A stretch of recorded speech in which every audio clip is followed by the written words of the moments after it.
Hello, everybody. Good to have you all here. It's 9 o'clock here in Ireland and UK, 10 o'clock in France and Spain. So today, Rodrigo is with us.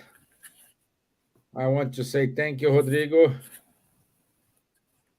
And Thanks our to topic you. today couldn't be the other, like Christmas and Spiritism. Let's understand a little bit more the meaning of the Christmas, the message behind it, and get to know if Christmas for the Spiritism has a different meaning from the other religion. So, Fayute, my friends, and let's start with Miss Gibbons. Good evening, Miss Gibbons.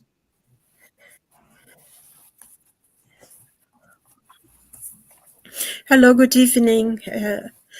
It's nice to be here, especially that last week with all the problems we had the connection, we're not able to be together. So it's really wonderful, and especially in a very important week, that's the Christmas week. And so we send our thoughts of love to everyone. And yeah, nice to be with him, that he hasn't been with us for a while, and with Charles and with you, Stevan. And hope that we're having a good day. I'm sure we'll have a very good meeting today. So, boa tarde a todos que estejam nos ouvindo nesse dia, no momento importante da Semana do Natal. Queremos que as bênçãos de Deus sejam sobre todos nós, quando nos encontramos novamente, e que tudo dê certo e que nós vamos ter com certeza uma boa reunião. Então, que Deus abençoe a nós todos. Thank you. Com certeza. Boas noites, Rodrigo. Buenas noches. Hola, mis amigos. Es una alegría estar con vosotros una vez más. Hoy tenemos una responsabilidad muy grande. Primero de hablar de nuestro Maestro Jesús, de las Navidades, de lo que representa estas Navidades realmente para nosotros y en especial lo que hablamos hoy para los espíritas. Y es una alegría poder compartir. Esperamos poder llegar a los corazones de cada uno de vosotros y al nuestro también. Thank you for the opportunity to be here. I'm very happy to be with such a team and with all of you this night. We are missing Elsa, Nadja, so miss you, ladies.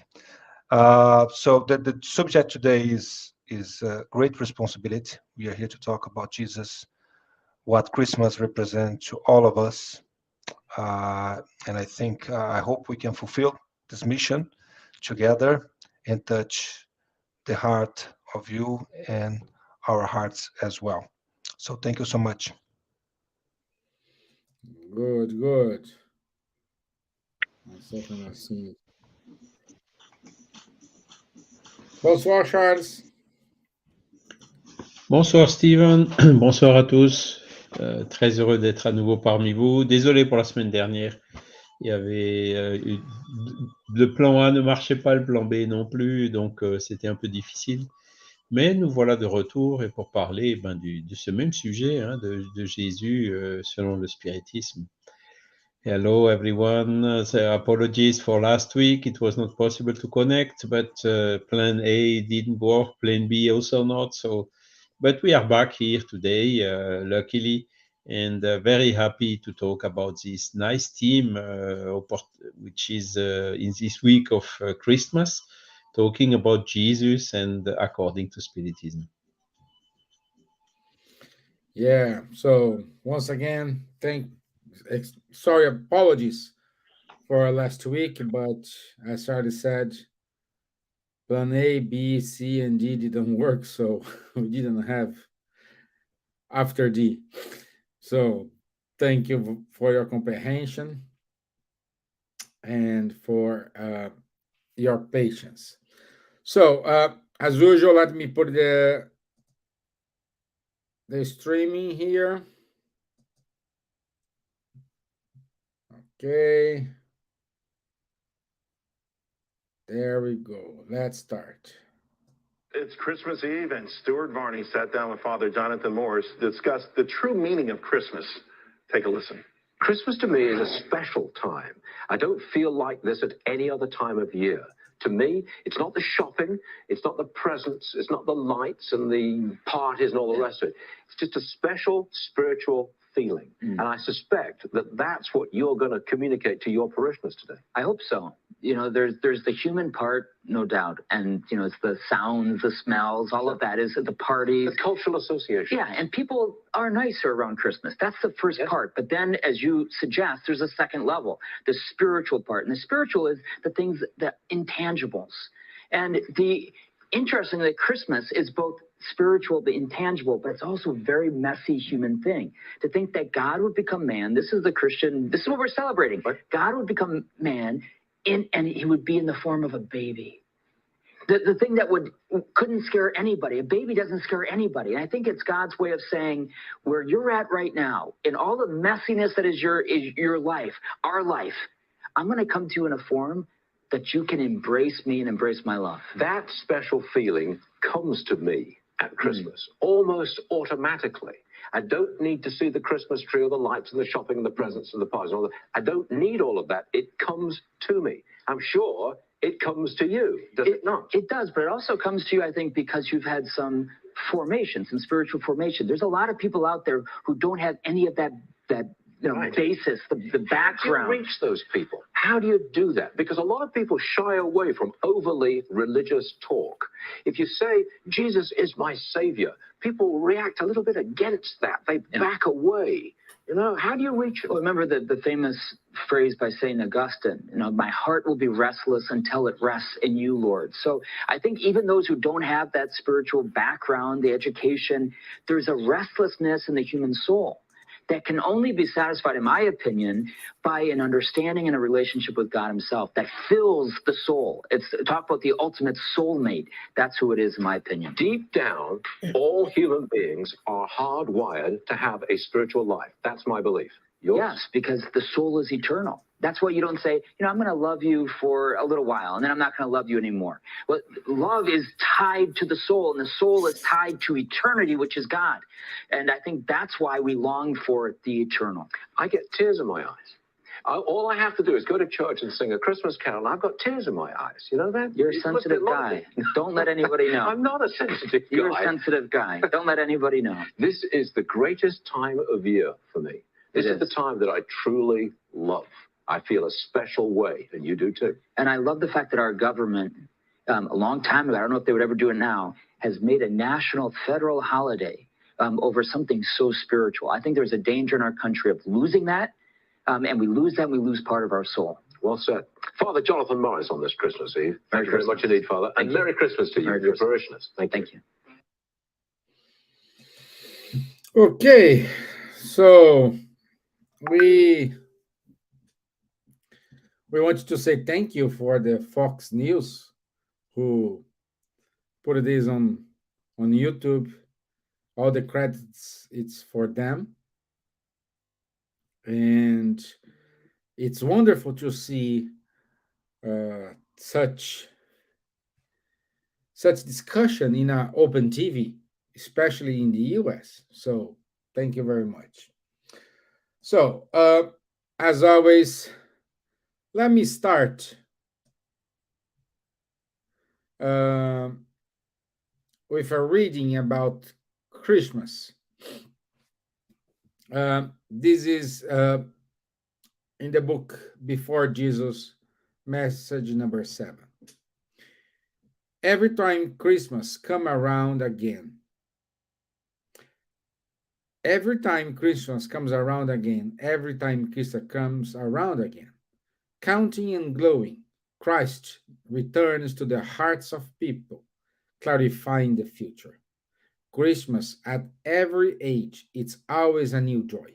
But in the gifts of charity, Christmas is every day. Christmas celebrates forgetting any vain prejudices. Christmas is Jesus saying that we are all brothers. Okay. So we just watched an excellent definition of Christmas. Also, we have this message here from Emmanuel. And let me put Charles in a fire here a little bit. And what's the difference between Spiritist Christmas and the other religions? Good question, Stevan. I made a quick exercise before the live, and also before another live I gave recently over the same subject, is how many times we can see the word Christmas into all the writings of Allan Kardec. And what we can define is there is one occurrence only. So it looks a little bit strange, but when we analyze the history of the Christmas celebrations, we can see that it was not celebrated so strongly in the midst of the 19th century and as it is today. So, of course, it's the anniversary of the birth of Jesus. Well, the date maybe not exactly, but okay. It's a convention, and that is universally admitted. We are counting the years after the birth of Jesus, and this anniversary, which is every year the 25th of December. Now, we should maybe focus what is the difference between the concept of Jesus, who is Jesus according to Spiritism, compared with who he is from other religions. Okay, so when we go to Christian religions, clearly it is told there is a dogma of the Trinity, the Father, the Son, and the Holy Spirit, which is one same thing. And here, the Spiritist view is a little bit different. So for the Spiritists, Jesus is not God. Jesus is a very high elevated spirit, probably the highest elevated spirit who ever incarnated on earth. But he is not God. God is the infinite, and Jesus is very highly elevated. So this is probably the reason why Jesus is so many times assimilated with God, because since we are so small, and particularly even smaller 2000 years ago, we cannot make the difference very clearly between what is very big and the infinite. Yet it is not the same. So of course Jesus is at our level, hearing from our level. What he's talking is absolutely pure, very high elevated. The teachings he brought are really a milestone in the humanity. I will not go deeper in this subject because I think Rodrigo or Silvia will talk about this. And this is enough for us, how to say, not needing to assimilate him with God, and basically he's not. Okay. Now, what is the most important in Jesus for the Spiritism? You know that in the Gospels, we can divide it in 5 main parts. The first part are the events of in the life of Christ. The second part is the miracles. The third part are the prophecies done by Jesus and by others. The fourth part are the words taken by the church on which they base their dogmas. And the fifth part is the moral teachings. So out of these 5 parts, the 4 first one are discussable. We cannot prove it. There is always different opinions depending on the trend, whether it's Catholic, Orthodox, or evangelic. But there is one, the fifth part, which is the most important, is really the one around which not only the Christian all agree, but also most of the other religions.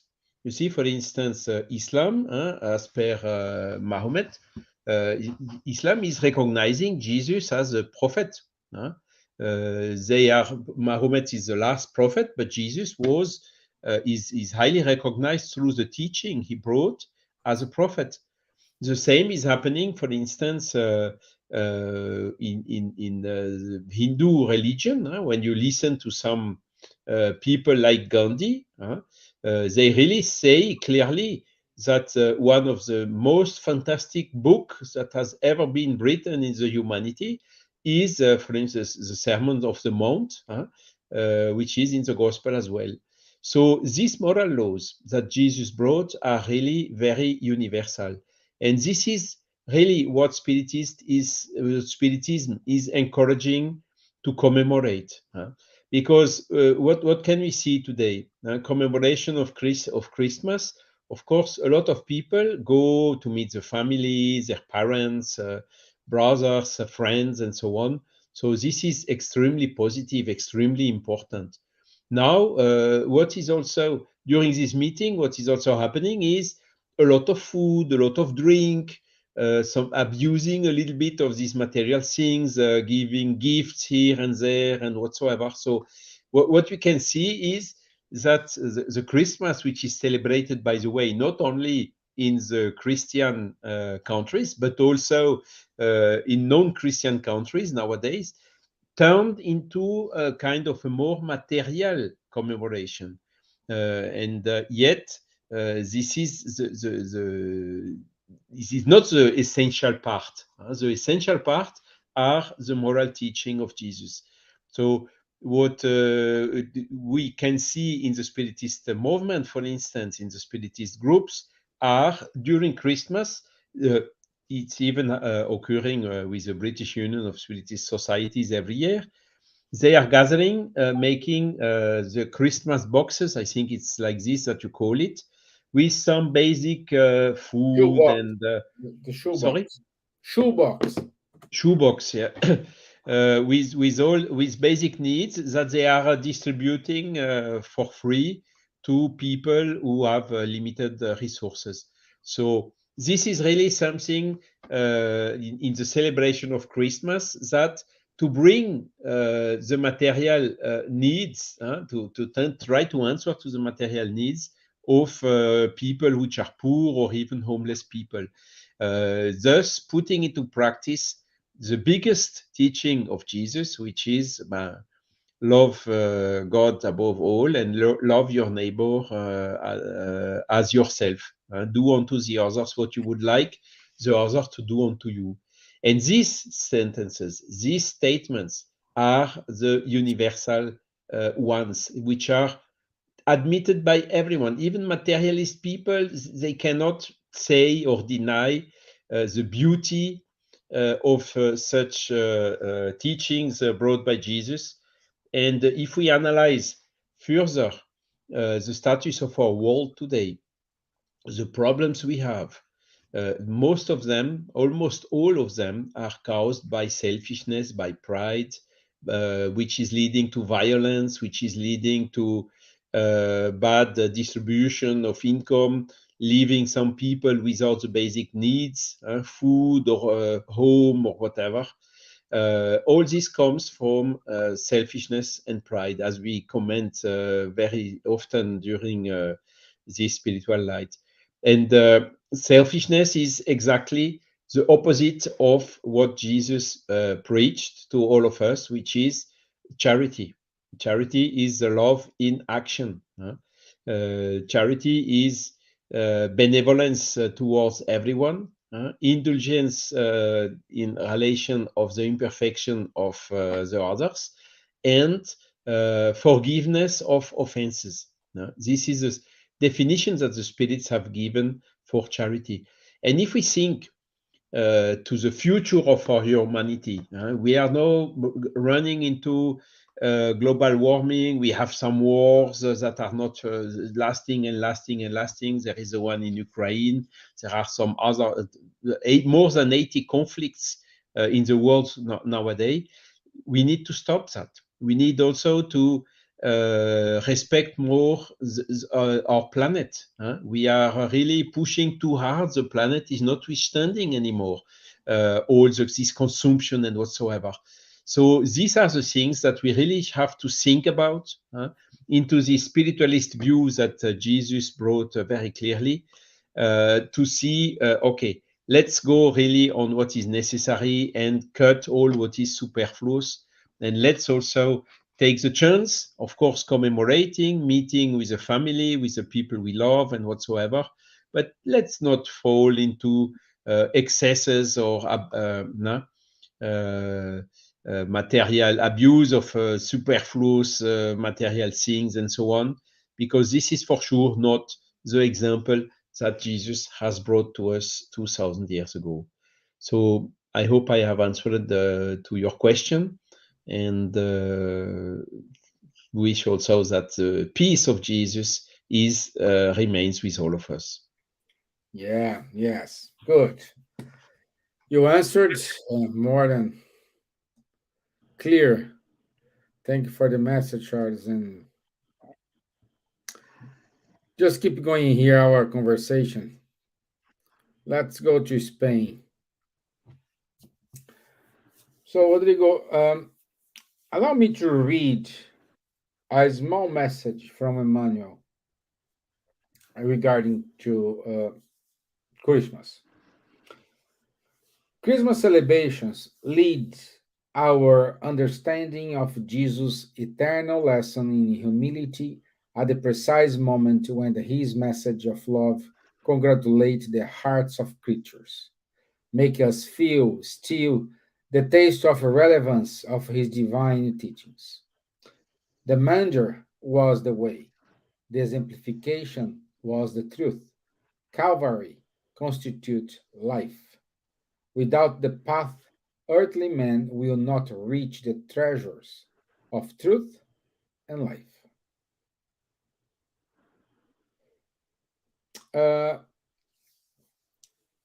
Based on what Charlie said, based on this short but strong and sharp message from Emmanuel, can we say the passage of Jesus of Nazareth through to the earth was a milestone for humanity?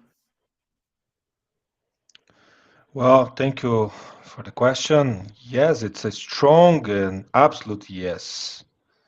And it's so that way that we count our years uh, from before and after Christ. But this is not only because of anything else, but the importance of Jesus to us. So before I go to answer your question, I'll also read um, a passage from the book On the Way to the Light from Emmanuel. Mhm. And it's the chapter 12, the advent of Jesus, the Munger.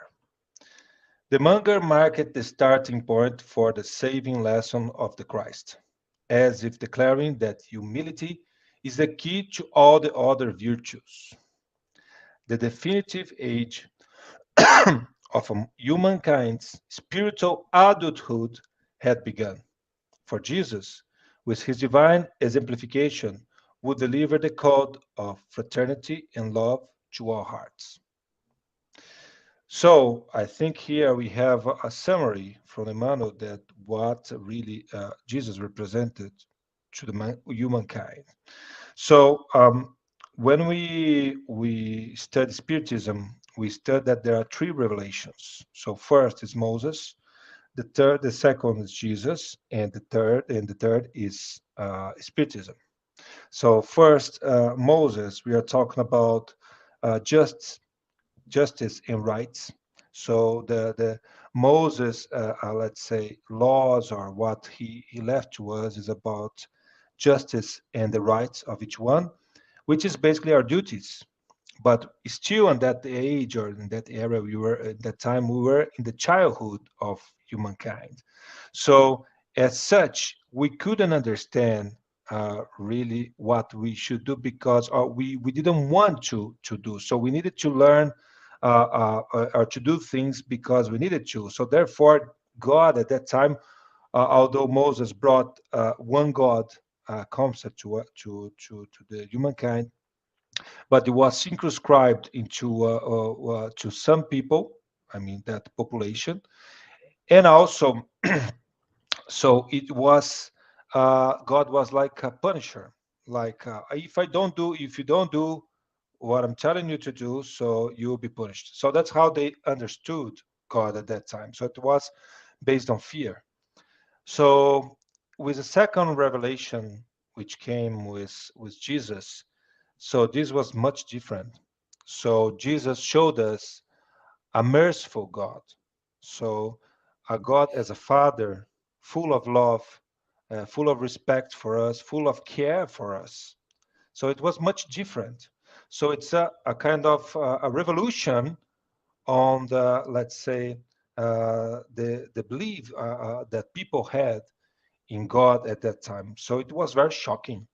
So it was very shocking because before we had like we had proud in that time in the and in that culture was like um, not avoided. So it was something that people should have proud. So selfishness, pride, this is something that was like kind of respected in that culture. We should be like that. So when Jesus came, he said, "Oh, no, this is not the way."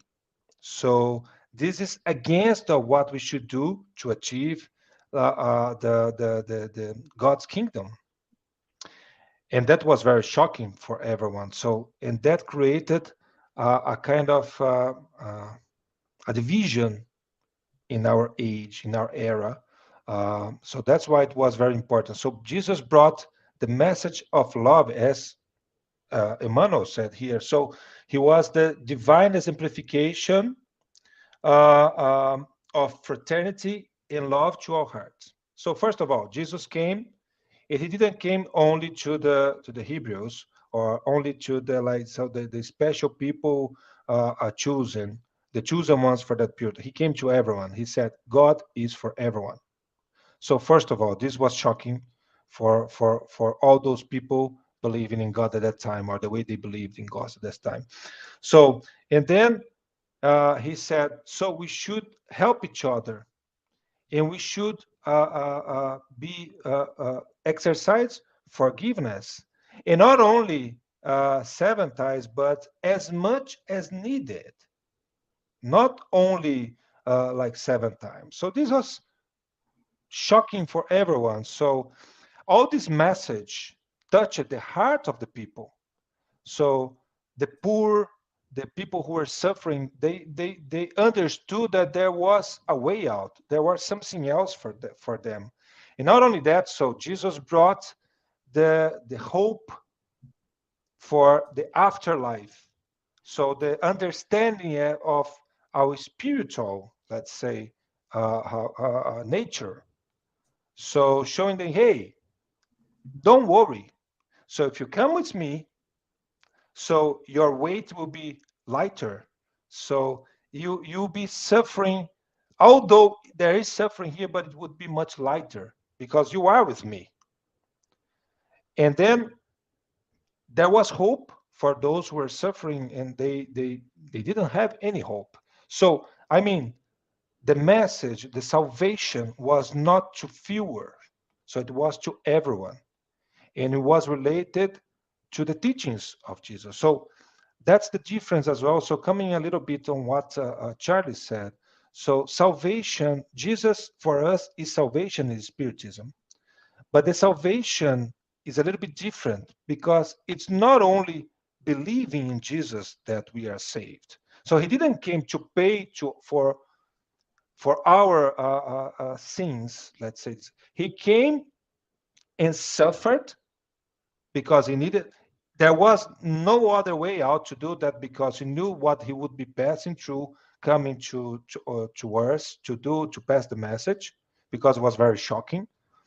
But the salvation is, hey, there is a way out. So you need to, this is the recipe. So if you follow this recipe, you'll be saved from what? From your ignorance. Your ignorance of what? Your ignorance of how to be good and how to understand, God's laws. So that's the salvation. So now the salvation is in our hands. So that's the thing. So Jesus brought to us the salvation, and this salvation is in our hands. But we are not alone. We can count on him. He's always with us. So he's always helping us to do that as soon as we put our free will to be in this direction. So, in other words, so Jesus brought us the recipe, the model, or the path for us to be saved from our ignorance of the good. And I think that's the real milestone that he brought to us. So I took some notes here because one of the things that he brought to us as well, so is this the importance of love and this disinterested charity, as Charlie said, as a charity, as a, how can I say, as a consequence, the love in action. I think I like that word. So the love in action. So if we understand that, so I would dare to say that Jesus brought to us the feeling era. Why it's the feeling era? Because feeling is what differentiate us from the spiritual principle, when we are like these spiritual principles are in animals. So when we have, what really differentiates us from the animals is our capacity, is our free will, our capacity to choose. I mean, so we can exercise our choices. That's the free will. So, as an example, if we go to a shop, to a store, like I go with Stevan to a store, and we are to buy clothes. Of course, Stevan, we can look at the clothes, and Stevan might choose a black suit, and I can choose a blue suit. Okay, so suit is a suit. So we might be we might be going to the same ceremony, we might be going to the same party or whatever, but we have different choices.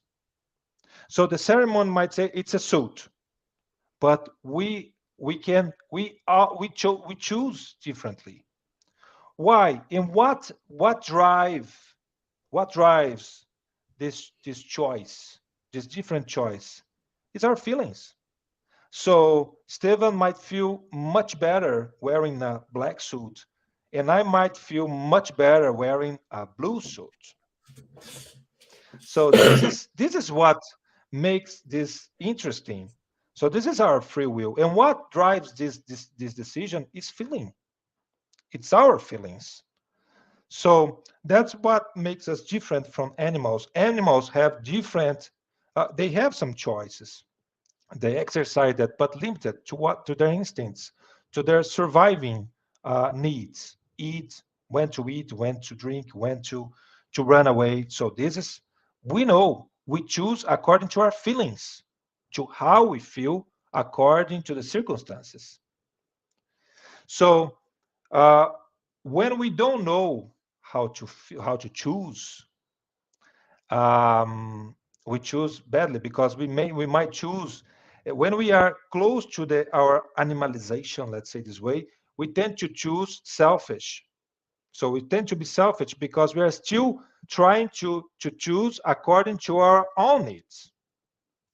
But as soon as we develop morally, we tend to choose not according to only to our needs, but we choose according to others' needs as well.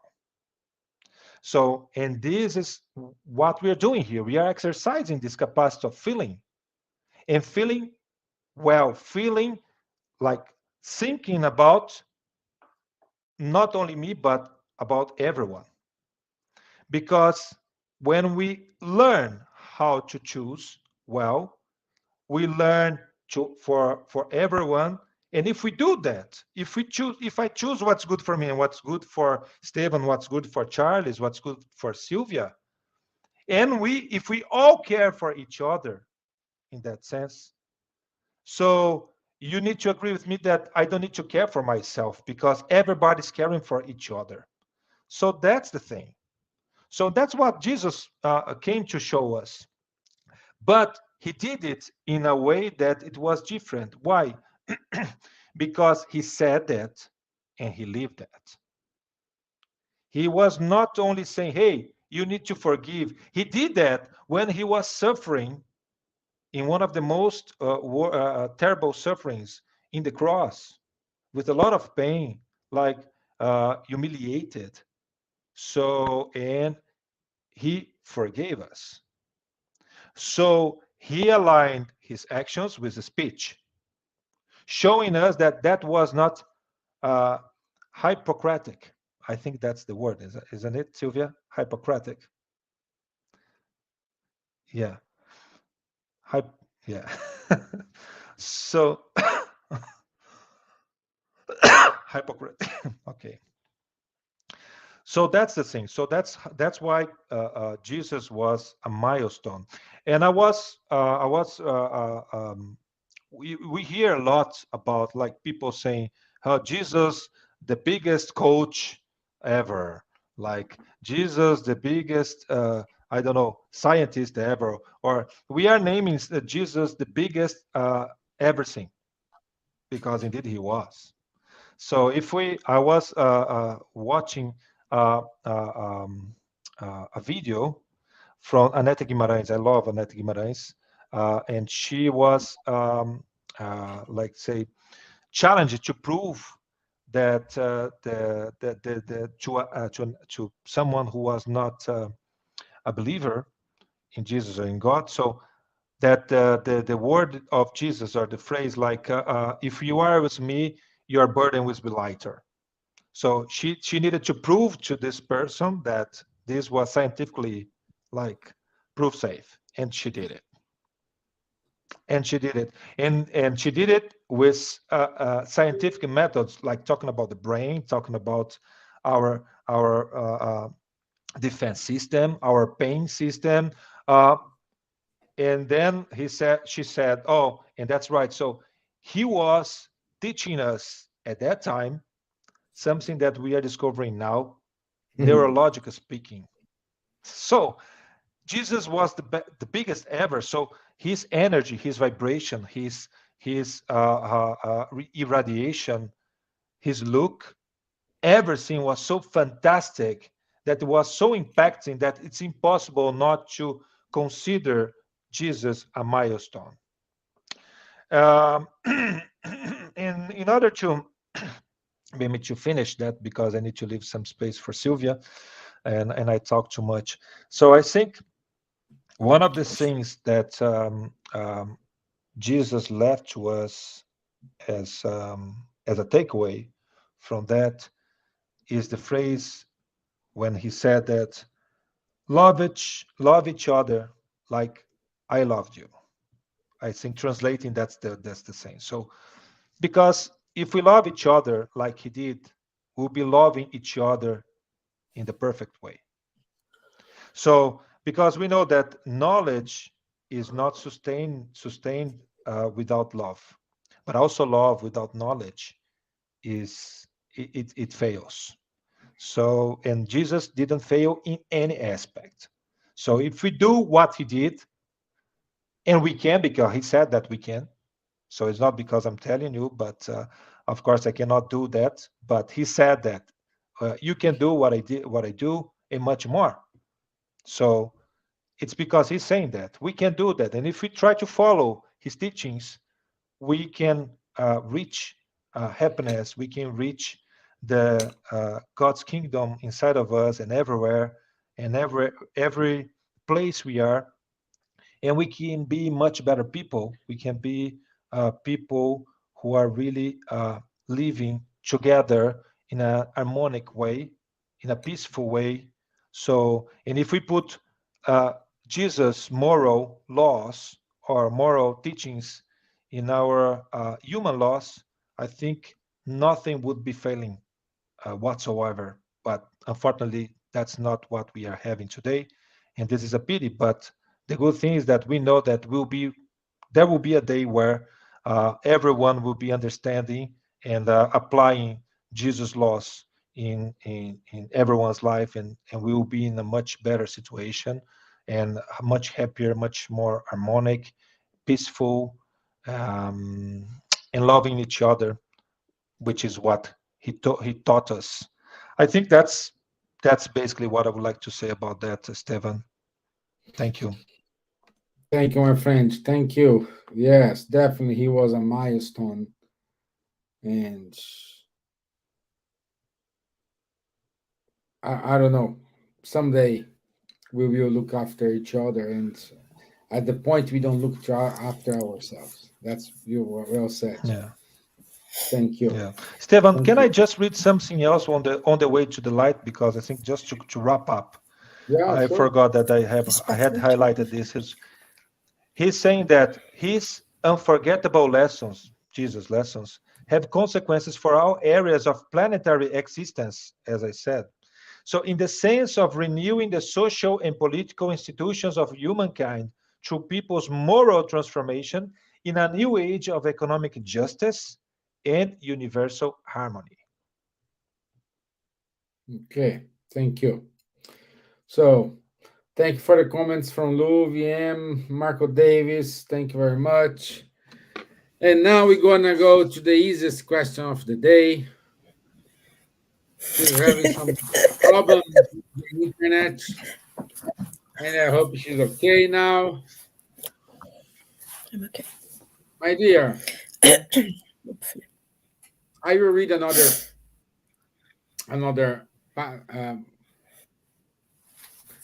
Passage. the celebration of Christmas for Spiritism is the acclamation of God's love for all, materialized in the exercise of charity towards himself, which leads to a moral transformation, and with the neighbor of each other.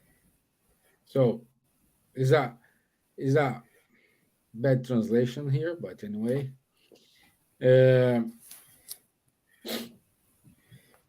If we go to the Spirit's book, question 208, we see that the Spirits said that the moral transformation, the charity, must be taught from the parents to the children. And what is this charity that we need to teach to our children? I think, hello. By the way, the word is hypocrite, Rodrigo. The word is hypocrite. Oh, thank you so much. Yeah. Thank you. Well, question 208 asks if the parents teach the children not only charity, but everything. And he said it's a responsibility. The answer of the Spirit says a responsibility the parents have to teach the children not only about charity, but about everything. And it's a mission that's given to parents that they would guide their children the best way possible within their abilities and the effort. And that would something that if they not do, they will feel regret about that. So, of course, a lot of the knowledge that we have, it comes from our parents. Now, charity is an act of benevolence that one person offers to another, and it can be in many, many different ways. We know that, if we're in the Gospel according to Spiritism, there are whole chapters on this, that there is material charity, there is also intellectual charity, there is moral charity, and that is the most difficult for us to do, because it's easier to give money or to offer something than anything else. But charity is all, so I think in a little book of messages called Jesus no Lar, they have one of the stories about this person who is is standing in a street, and people pass by and they just drop coins for him. They send coins for him. And a lot of people, but he doesn't want money. He wants to cross the street because he was blind and he couldn't see. So people just kept giving him money, instead of stopping and asking him, do you need help? Why is something wrong? What can I do for you? And it's very interesting until eventually someone comes and stops and he says, I want to cross to the other side of the street. So I think this is a part of charity that we need to be more, because what the gospel teaches us, that the moral charity is the most difficult. Giving money, sending a check, especially now, isn't it? We have the mobile phone. You just put, even in the charity things have already this symbol, I don't know how to call it, that you put your mobile phone there and the money goes and you don't even know to whom you're giving to or whatever. And so it's so easy to do.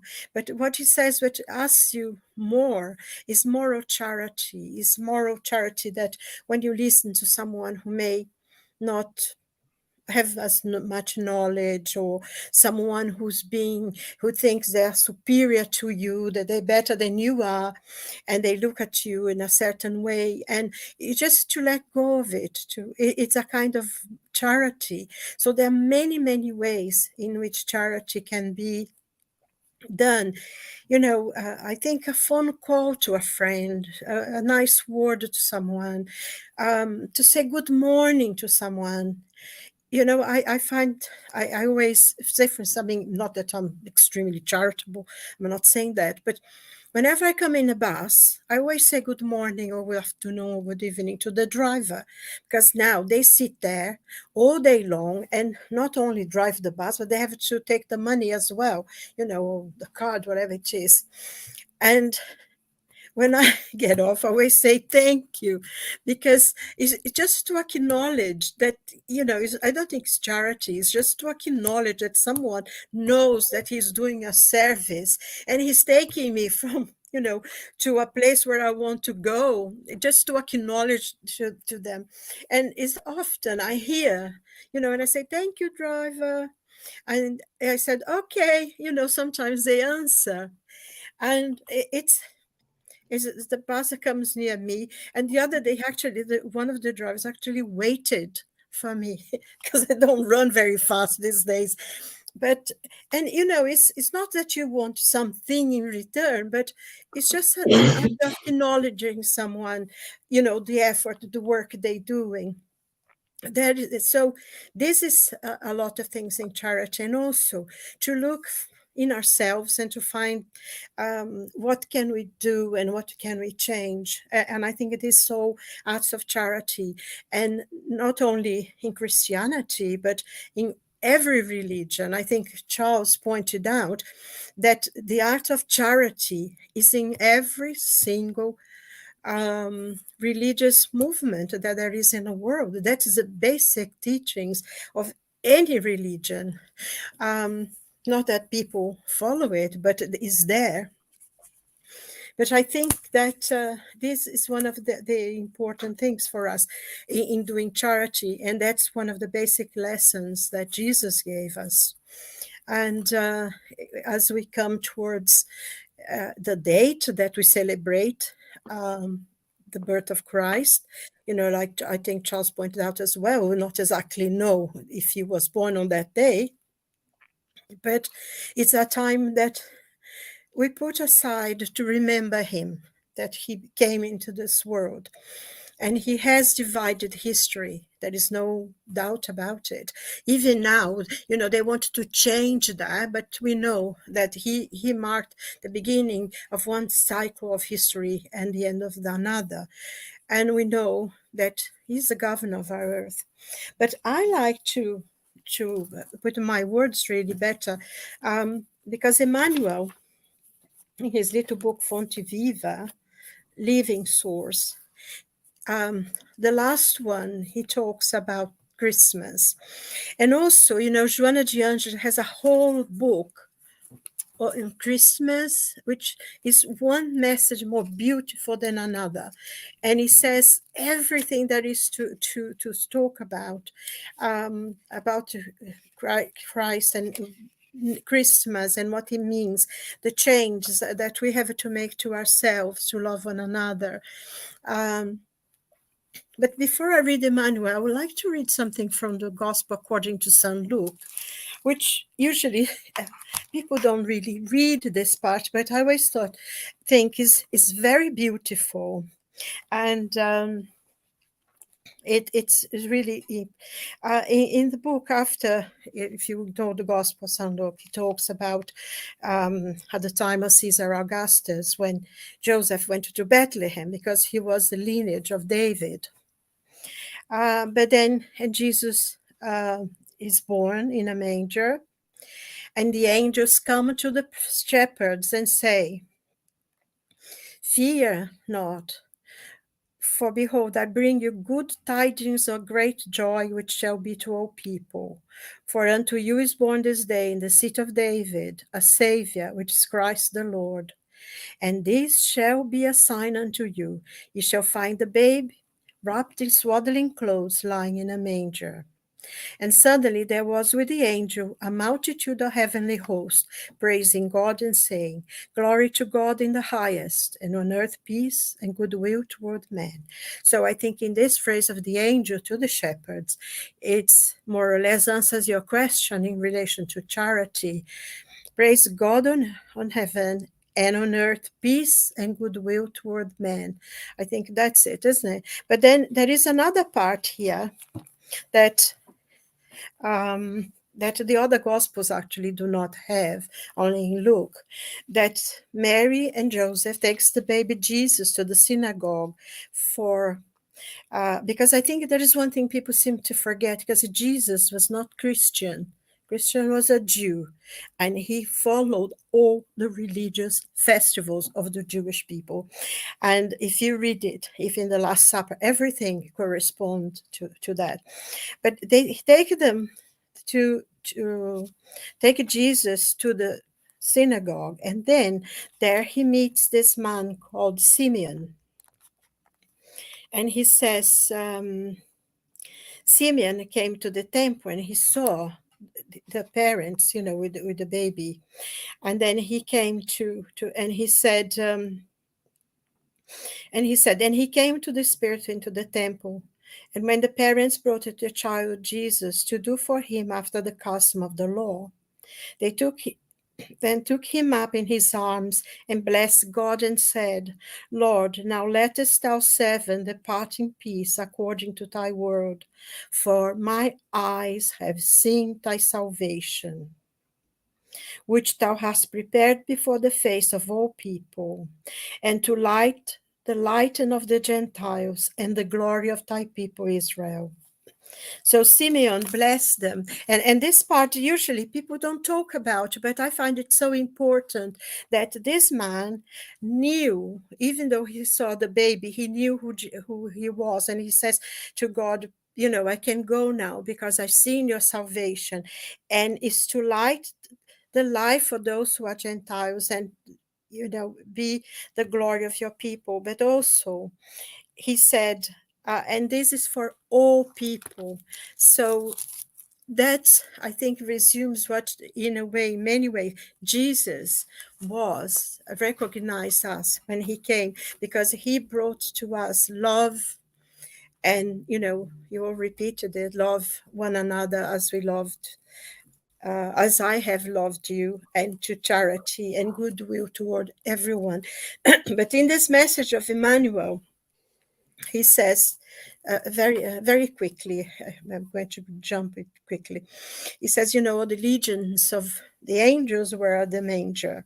And then he says, was the glory of God to the divine universe, and peace on earth and goodwill toward men. And then Jesus had come, that he was actually, he declared the celestial ambassador, invested of powers not to hurt or destroy.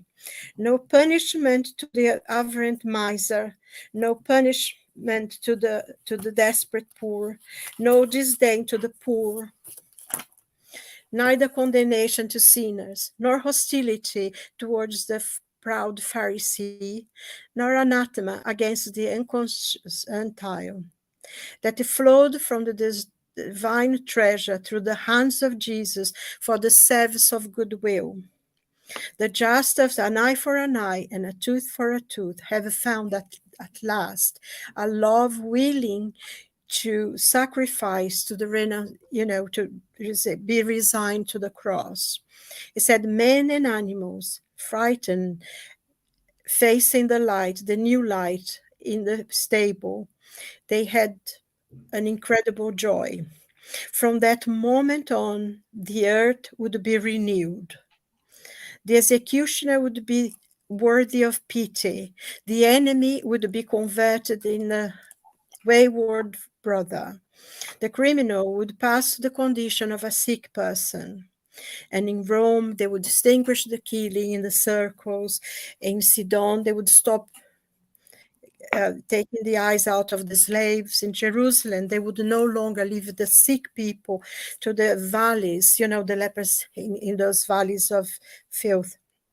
And he said, Jesus brought with him the message of true fraternity, which he revealed, and he moved victorious from the cradle of hay to the beam, to the blood beam of the cross. Brother, you who at Christmas hear the subtle voices of the miraculous song of the angels, remember that the Master came to us so that we would learn to love one another. Christmas, good news, goodwill. Let's extend the sympathy to everyone, and let's live truly with Jesus in the splendors of a new day. This is Emmanuel. In a way, he brings together everything. And in whether you go to the Gospels, whether you go to Emmanuel, Joana de Angelis, or the Gospel according to Spiritism, or in other books of the codification, you find one thing, the reason why this spirit of light, the purest being that has ever come into this earth, he came to show us that we need to love one another, that we depend on one another, that only through giving help. I think Rodrigo mentioned something that I don't need to take care of myself so much, because if I take care of others, others will take care of me. And I think this is the thing that, to spread out the love that Jesus gave. And that was his mission on earth. And that's our mission, whether we are Christians or not. And Jesus himself, not everyone who says God will enter the kingdom of heaven, but those who do the will of his Father who's in heaven. So it's irrelevant whether one calls oneself Christian or any other religion. If you live in accordance to the basic teachings of your own code of ethics in whatever religion you fulfill, is the same basic things. Love one another, love God and love one another, and do to others as you would they do to you. And I think that was the base message of the Christmas, of love and forgiveness and humility and peace to ourselves and to others. That's it. Sorry. Thank you, my dear. Thank you. So, summarizing today, it's love, cherish, and take care of each other. That's it. Simple like this. No. And good evening for our new participant today. Yeah, say hello. Hello. Hello. Yeah, How is- welcome, my dear. Merry Christmas. Merry Christmas to you. Merry Christmas to Or Feliz Navidad. Huh? Feliz Navidad. It is Giovanna, my younger. Giovanna. Okay. Silvana. Okay. So, Mr. Shards, Final It's- words. I'm wondering how it's important to understand the motto of Jesus, the motto of teachings, instead of trying to understand if he did this or if he did that, or let's concentrate our efforts in learning his lesson, because 2,000 years passed by and we are still not understanding the lessons, and we are trying to prove if he exists or not, if he walked through the waters or not, if he did this or did that.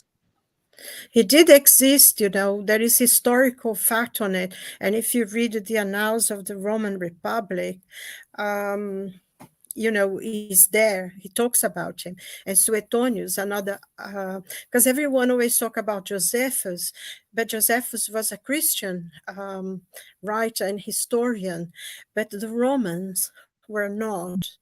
And, they talk about Jesus. The man, they don't say Jesus, but they say the man from Palestine who was condemned by Pontius Pilate. So he historically is proven his presence on earth. Good. One more. Okay. Anyone wants to add anything? Because it's already 10 o'clock. Now, just Merry Christmas. Have a blessed time. And may Jesus bless each and every one of us, especially those places where people are still killing one another for power that will go before their, even before their body is gone. So let's have peace and light and think the best and do our best. And Merry Christmas to everyone. And don't forget to meditate some of Jesus' teachings, because as you told Stevan, yes, this is what is the most important. Exactly. And let's make that Jesus to be born inside of us every day. Christmas should be every day. So we should allow Jesus to guide our lives and to show us the way. So Christmas should be every day. In every day we should have Jesus to be born inside our hearts and helping others to do the same. Yeah, correct. Okay, let me go to the announcements here.